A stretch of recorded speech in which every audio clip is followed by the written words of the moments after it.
now that you guys have seen a bit more about Amtgard, it's your first feast here, there's a lot going on in Amtgard. Okay, we have events all the time. We go to the States, we take road trips to the States.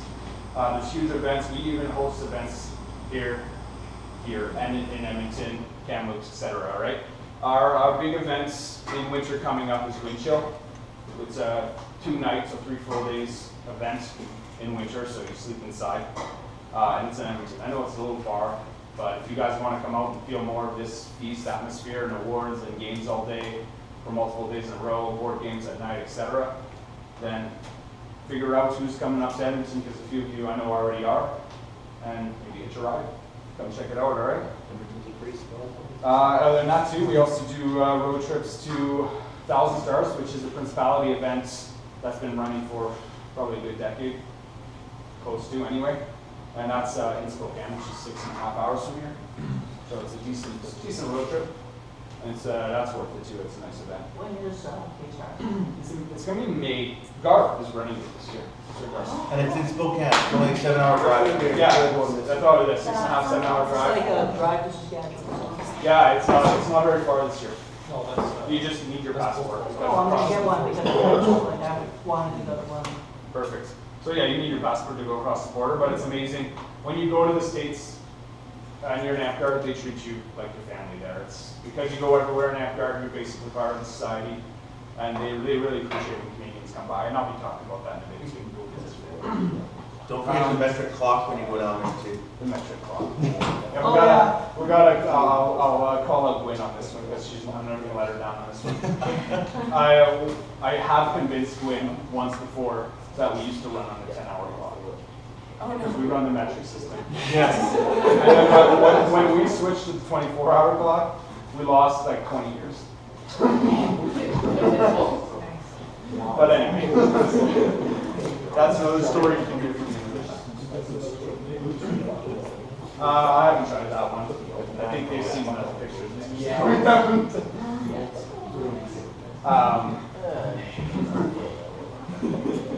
Another thing I wanted to talk about too, and it's another part that you guys haven't seen, is belted families. So when you get your knighthood, knights can take squires. Maybe you guys have tried to wear a red belt, or a yellow belt, or a black belt with the silver trim. And yeah. And you guys maybe haven't been mentioned, just don't wear it. It's not very professional. White belts are knight belts. Red belts are squires and knights. And then underneath we have black belts, men at arms belts, and yellow belts. I have pages. These are 2 of my pages. Doesn't matter, I'm Paxton. One's the cover page, one's the back page. Actually, come on, guys.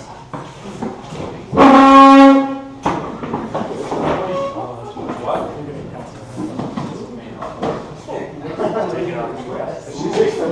Take a look at this jar. No, it's lost. Yours is falling off. It's like ripped. Anyway, I'm just going to show you guys the belts. I'll pass them around so you guys understand. Or just one. Okay, this is a family-friendly show, guys.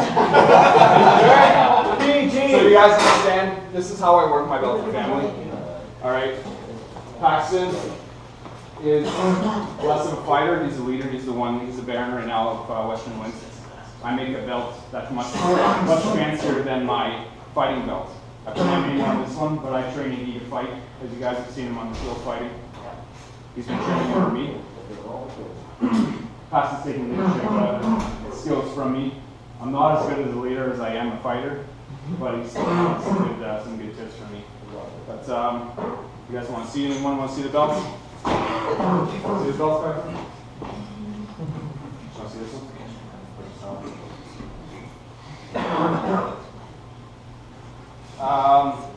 And then I have something similar. You guys want to see? This looks like. This is what I give out for man at arms belts. All right.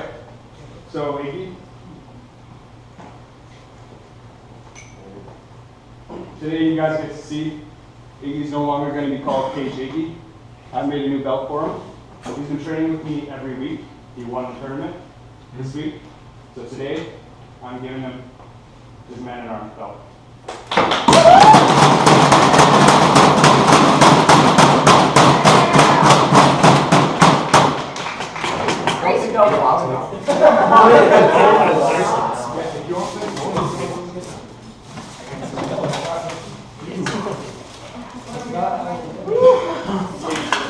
What did you do? Memento. Hey, I'm a wizard. I was like, God damn, I didn't mean that. They're old. All right. I do have a little story to say. I don't know if I want to. It's personal to me. It's about my experience in Amtgard. I've been in Amtgard for 14 years now, guys. 3 of those years I took off because I moved out west. But I have a little spiel that would take about 10 minutes if you guys want to listen. You don't have to if you don't want to. It basically tells you some of the experiences I went through as I grew up. So, does anyone not want to hear this? Does anyone want to hear this? Okay. All right. So you guys get to know me on a more personal level after I tell you this, guys. I actually wrote this to go into a benefits of Amtgard fighting in real life class, but because only 2 people showed up to that class, I never really, well, I got to say it to those 2 people, but not as many people as I wanted to heard it. I'm going to be changing some words because it was more for adults. But that's okay. I'll try to make this a little more friendly. All right. Anyway, I want to say thanks for coming. For you guys that don't know, this year I'm going to be posting more videos online of classes I'm going to teach. If you guys go on YouTube and you want to see some of my teaching classes, I have some on YouTube. Just look up Dassureth probably. I'm wearing the same. Western winds and go. What's that? You can look up Western winds and go under channels and yeah, definitely. Or look up my name, fighting videos, or just message me and I can link you to if you want. But anyway, so I wanted to start this off about talking about myself and my past. Before I was in Amtgard, my friends and I were also in a small town. You guys are in a small town, so it's kind of relatable. My friends and I would often go outside and basically find sticks, hockey sticks, anything, and sword fight. I don't know if a lot of you did that when you were younger. You're not still already doing it. But basically anything that could represent a sword, I would do it. So when we had seen posters of Amtgard, there was a whole group of friends that just went. And we went to the first time going to the park, it was in February. It was in 2001. And like probably a lot of you, we got hooked on day one. Being able to fight people, and everyone likes fighting, and different age group, doesn't matter, you're accepted as a group, it gets you hooked right away. We went home that week and made our weapons. We went shopping. I guess we hadn't gone back for about 2 weeks. But we had made the worst weapons you've probably ever seen. You guys think maybe worst weapons you made were bad. We used PVS piping, this baby, and wrapped it in open cell foam. So there was none of this foam. Like when you got hit, all you could feel was the pipe. You might as well just get hit with the pipe. But my friends and mainly my one friend and I, we were practicing against until we went back to the field. But we were using that to hit each other. And then we went back to the field, and they just laughed at us. And their stupid weapons away and gave us some of our weapons. Like, nice try. But I haven't yet to see a weapon that bad. Except recently, maybe. We just found a random one. We don't know if he did it. Oh, yeah. But anyway, it never really stopped us, all right? So no matter how many times you fail in this game, whatever, it doesn't matter. You keep going. And as long as you enjoy what you're doing, it doesn't really matter, right? So later that year in the summer, it was my first Battle of the Dens. For you guys that don't know, Battle of the Dens is the biggest Canadian Amtgard event. happens in Ontario. That's where I'm from. That's where I started. Amtgard was in Ontario. Amtgard is much bigger in Ontario. There's a lot more groups. And they get 200 plus people a year there for their big events. All right. If you guys have family in Ontario during the summer and want to go visit there and want to be part of a really big event, they do battle games in like massive forestry, and you got like assassins hiding in the bush all the time. Like you're freaking out sometimes at nighttime because they do CTF into the night. And it's like when we first started, it was all night CTF, 24 hours. You'd be camping in the bases. You have to take turns sleeping, things like that. Yeah, it was sick.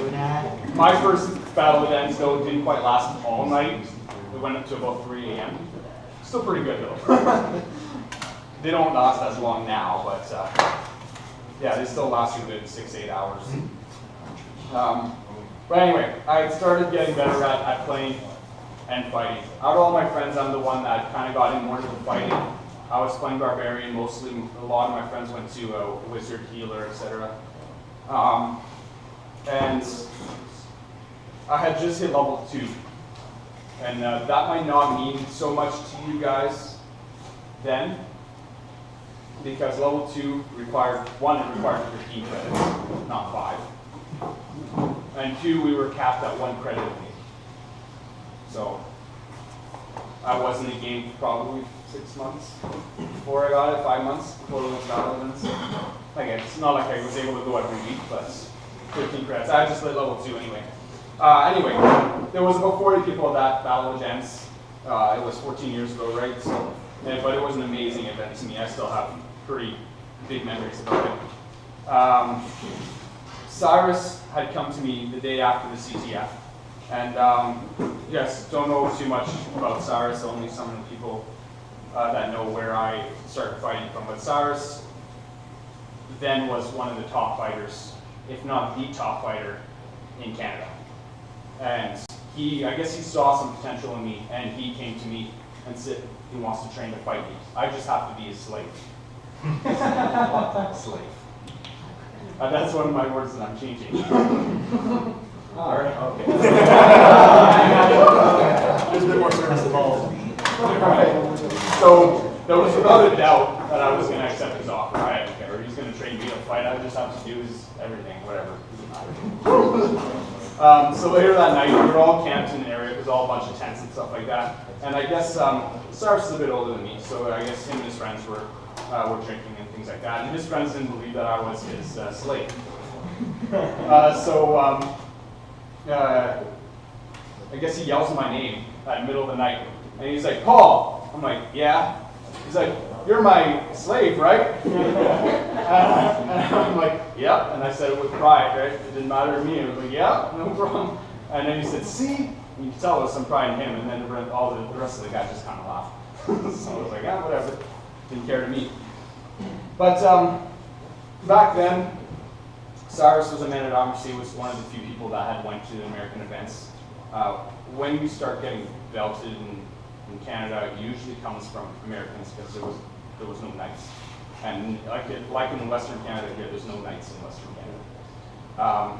So he was a man-at-arms, and pages of man-at-arms were pretty much brand new, maybe 1 year old there. So over there, man-at-arms couldn't make pages. Here, a man-at-arms can take a page, but over there, they can't. So he couldn't make me a page directly, which is technically what I was doing for him. But anyway, it didn't matter to me. I didn't even know what a page was then. So over the next little while on field days, Cyrus and I would train, and he mostly fought sword and board, and I fought sword and board. I just trained basically all my moves. I kind of became a clone of him on how he fought. But even though we fought a lot of one-on-one, he never really directed training to me one-on-one. A lot of my fighting, he taught me to use my peripheral vision. Always to see everything around you, being able to swing at people not in front of you.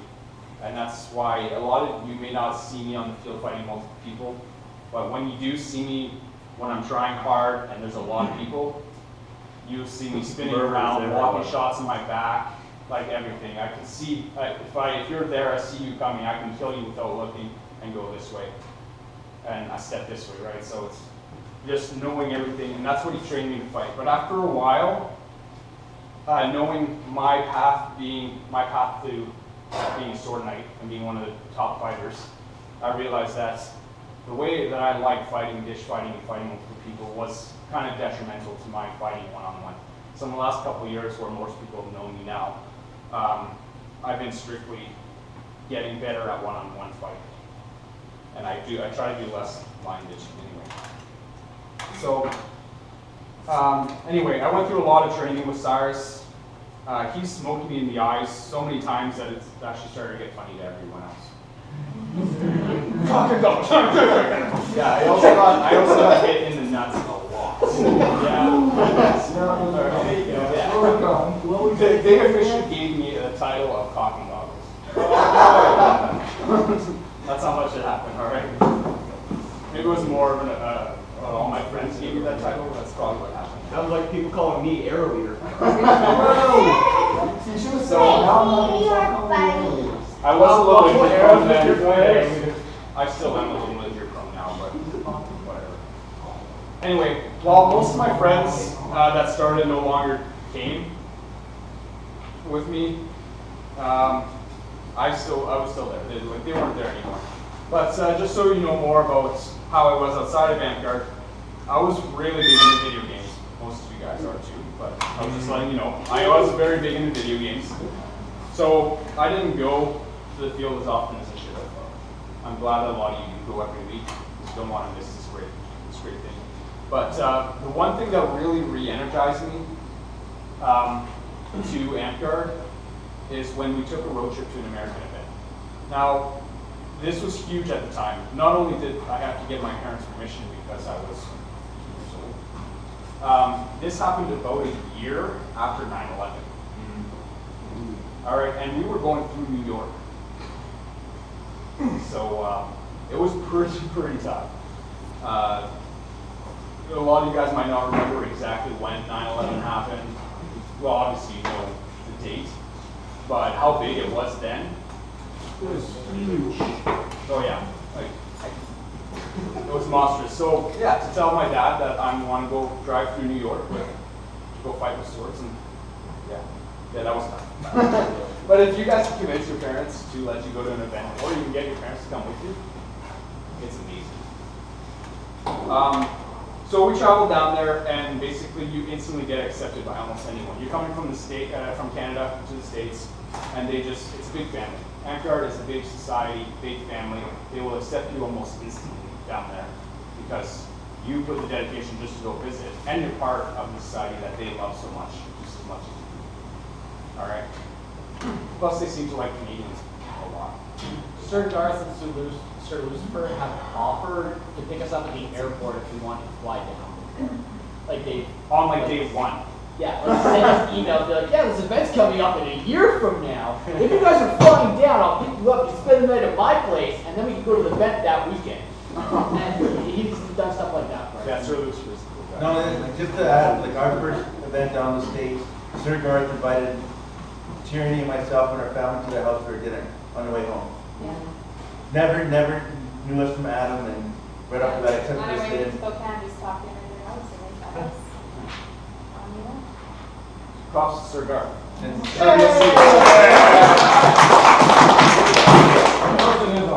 So at the events, guys, I want to just let you know, at the events I was introduced to the Saracens. Just to give you a quick history, the Saracens are one of the oldest running companies in Canada.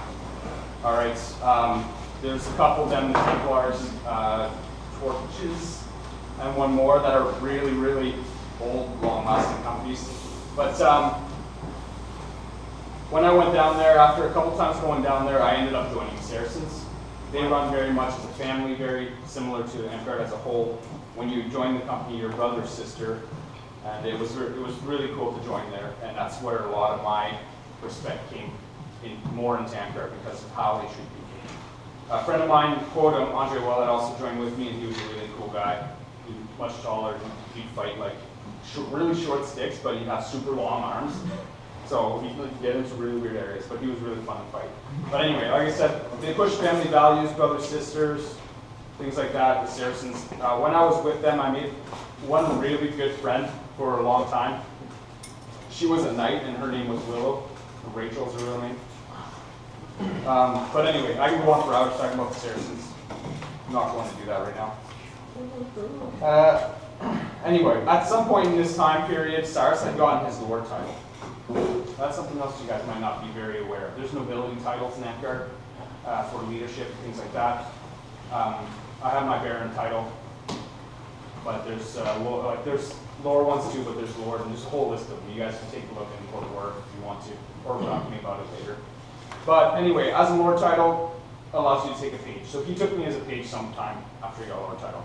I guess because I was already technically doing everything. I don't remember that very well. But it really stuck to my memory that one battle of the Dens that he made me a man-at-arms. Willow, one I was telling you about, a good friend of mine in the Saracens, had made the belt.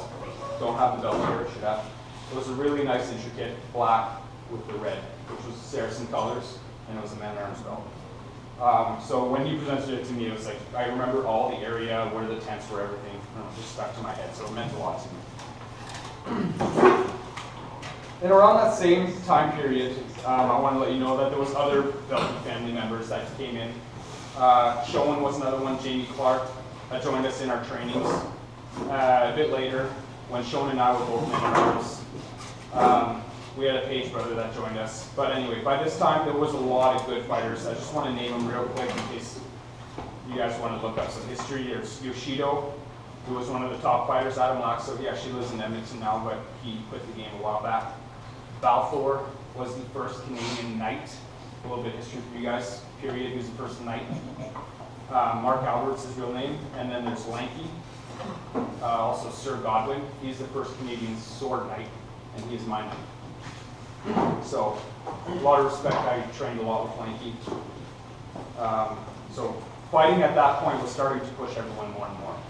The reason I'm going into the kind of the more fighting aspect was because this was supposed to lead into the benefits of fighting in Amtgard, as my class was going to go to. But do you guys want me to continue from here? It'll be another 5 minutes. Yeah. Okay. All right.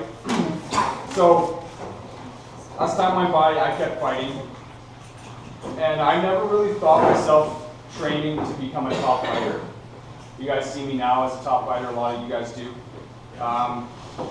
But back then, I was just doing it to have fun, just like a lot of you guys are. You're just here to have fun, and it's fantastic. And that's what I was doing. I was just having fun then. My skill, though, and improvement didn't really click in until I won my first battle of the dance tournament. I remember the finals very well. It came down to me, and again, I'm going to mention another historic name, Sir Blackhawk. Back then, me and him were in the finals. He was a 3-belted knight, trying to get his 4th belt. So there's 4 knight belts that you guys can get. Okay, so there's your flame, your crown, your serpent, and your sword. So you guys know your flame is for service, crown is for leadership, serpent is for arts and science, and your sword is for fighting. So he was a 3-belted knight working on his 4th belt, his sword belt. A lot of respect for him. Sir Blackhawk was a really, really great person. And that last fight, I tell you, it felt like it lasted 15 minutes. It probably lasted 1 minute. We had done some exchanges, and I chopped his arm off when he chopped my leg off. And it was just me sitting there, and he knows to be patient. Because if I would reach, he'd be able to hit my arm. And I knew to be patient, because if I would reach, I would get my arm chopped off. So it felt a while, but yeah, after a while I was able to pop his leg off, and I won that tournament, and that one really clicked into me that I was starting to become one of the better fighters. All right. Anyway, now that you know a little bit about my Amtgard past prior to leaving Ontario, a lot of you guys know some of you that after I left Ontario, and I started Western Winds and stuff. If not, I can talk to you about that another time. I want to try to change the direction in this story. I want to talk to you about how I was in high school, and then what Amtgard has done, and what kind of person it has made me today. So in high school, I wasn't popular. I had a few good friends. I was a pretty big guy though, so I didn't really get picked on. But I was good. But because of one thing, Amtgard got together behind my high school, I got made fun of pretty consistently. And back then, it was even like 14 years ago. LARP's getting a lot better. More people are accepting it now than it is 14 years ago. But I was made fun pretty consistently with it. But who cares? You love what you do, right? A misconception about Amtgard from most looking in from the outside is that it's just a light game that has really no correlation to life skills. Most people don't see how it can correlate to life skills. And to some in Amtgard, it is just a game. And so those people are the ones that will probably miss out. Amtgard is a society. It's mixed as a sport, a hobby, and a social gathering. I've been lucky to take part in all aspects of Amtgard. It has enhanced my social skills tremendously. It has pushed and developed my leadership skills to a level I never dreamt I could do. I never thought I'd be able to start my own park. I never thought I'd be sitting here in front of you guys running prints, doing any leadership skills. I was not able to even talk in front of a freaking crowd prior to Amtgard. So everything it has done for me has made me into the person I am today, which I'm really thankful for. Also, it has been a major factor in keeping me in shape to be healthy and stay active, while enjoying almost every minute I'm here. You guys see me on the field, I'm almost always having fun. It doesn't matter what I'm doing, even if I'm having to dumb down my fighting or just helping people or just breathing, who cares? I'm here. As some of you know, and I mentioned it before, I've been teaching Amtgard fighting classes in Western Winds for the last 2 winters. And now I'm going into my 3rd. In this thing, I've mentioned previously how certain parts of Amtgard has helped me, but now I'm going to go into how fighting has helped me and how it can help anyone. First thing is training. If you guys know anything about training for a sport, just like training for Amtgard, training helps you build discipline. And I'm not talking about the discipline that the military pumps into you, like personal discipline. I'm talking about discipline with your body. Once you start to understand how your body moves and how it fights, you can translate that to almost any other type of sport. I can personally translate a lot of things I do in Amtgard to basketball, or soccer, or any other sport. Because now I understand how my body works and how it moves, I can go into another sport and start to realize, okay, my body movements this way will work well for this, and things like that. So training in general will help you understand how your body works. So even if you're not huge into fighting, training will still help you a lot. Next one is reaction time. And this one is just more of a personal story. I had a friend of mine. He's become a knight now in the East. His name is Tim. I want to talk about reaction time in fighting situations. Tim's not a high-end fighter, but he's still a pretty good fighter. He's been fighting for almost as long as I have, probably a couple of years less. But he went different paths, and he mainly concentrated on battling and things like that, which is awesome. He's still a huge leader in Amtgard, especially out east. Does a lot of good things for them. But hopefully I get the story right, because I read it a while back. He was walking down the street one day. Good question. Did he need his character? No, I don't remember his character name. I apologize. Tim's his real name.